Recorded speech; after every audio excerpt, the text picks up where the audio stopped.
നമസ്കാരം, എല്ലാവർക്കും പ്രവാസി മലയാളിയിലേക്ക് സ്വാഗതം. മറ്റൊരു വിമാനാപകട വാർത്തയാണ് പുറത്തു വന്നിരിക്കുന്നത്. റൺവേയിൽ നിന്ന് തെന്നിമാറിയ വിമാനത്തിൽ തീപിടുത്തമുണ്ടായിരിക്കുകയാണ്. വിമാനം റൺവേയിൽ ഓടിത്തുടങ്ങിയപ്പോഴാണ് സാങ്കേതിക തകരാറുകൾ ശ്രദ്ധയിൽപ്പെട്ടത്. അപ്പോഴേക്കും വിമാനം റൺവേയിൽ നിന്ന് തെന്നിമാറി തീപിടിക്കുകയായിരുന്നു. ചൈനയിലെ വിമാനത്താവളത്തിലാണ് സംഭവം. ടിബറ്റ് എയർലൈൻസിന്റെ വിമാനത്തിനാണ് തീപിടിച്ചത്.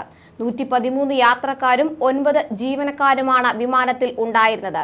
രാവിലെ 8 മണിയോടെയാണ് സംഭവം.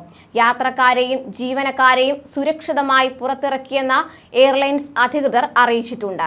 എന്നാൽ ചില യാത്രക്കാർക്ക് മാത്രം ചെറിയ പരിക്കുകൾ ഏറ്റിട്ടുണ്ട്. ബാക്കിയുള്ള മറ്റ് യാത്രക്കാർ സുരക്ഷിതരാണെന്നും എയർലൈൻസ് അധികൃതർ വ്യക്തമാക്കി. ചോങ്ഗിങ്ങിൽ നിന്ന് ടിബറ്റിലെ നൈറ്റ്ജയിലേക്ക് പോകാനൊരുങ്ങിയ വിമാനം റൺവേയിൽ ഓടിത്തുടങ്ങിയപ്പോഴാണ് സാങ്കേതിക തകരാറുകൾ ശ്രദ്ധയിൽപ്പെട്ടത്. അപ്പോഴേക്കും വിമാനം റൺവേയിൽ നിന്ന് തെന്നിമാറി തീപിടിക്കുകയായിരുന്നു. ഉടൻ തന്നെ രക്ഷാപ്രവർത്തകർ രംഗത്തെത്തി വിമാനത്തിന്റെ തീ അണയ്ക്കുകയായിരുന്നു.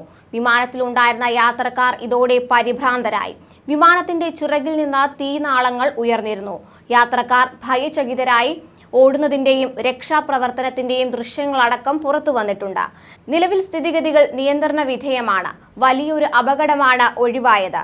നാശനഷ്ടം സംബന്ധിച്ച വിവരങ്ങൾ ഒന്നും തന്നെ ഇതുവരെ അധികൃതർ പുറത്തുവിട്ടിട്ടില്ല.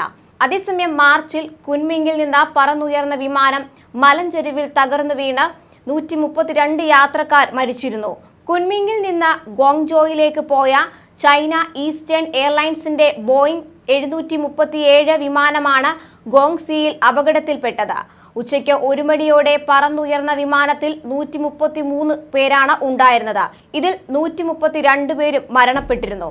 അപകടത്തെ തുടർന്ന് സമീപത്തെ മലനിരകളിൽ തീ പടർന്നിരുന്നു. എന്നാൽ അപകടത്തിന്റെ കാരണങ്ങൾ ഇതുവരെ വ്യക്തമായിട്ടില്ല. കൂടുതൽ പ്രവാസി വാർത്തകൾക്കായി ഈ ചാനൽ സബ്സ്ക്രൈബ് ചെയ്യുക.